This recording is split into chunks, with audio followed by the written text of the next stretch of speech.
Еще раз хочу особо подчеркнуть, что применение противником подобного оружия не в состоянии повлиять на ход боевых действий в зоне специальной военной операции. Наши войска успешно наступают по всей линии боевого соприкосновения. Все задачи, которые мы перед собой ставим, будут решены. В ответ на применение американского и британского дальнобойного оружия 21 ноября текущего года российские вооруженные силы нанесли комбинированный удар по одному из объектов оборонно-промышленного комплекса Украины. В боевых условиях было проведено в том числе и испытание одной из новейших российских ракетных систем средней дальности.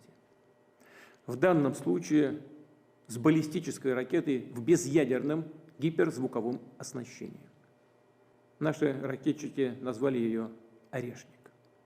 Напомню, Россия добровольно в одностороннем порядке взяла на себя обязательство не развертывать ракеты средней и меньшей дальности до тех пор, пока американское оружие подобного рода не появится в каком-либо регионе мира.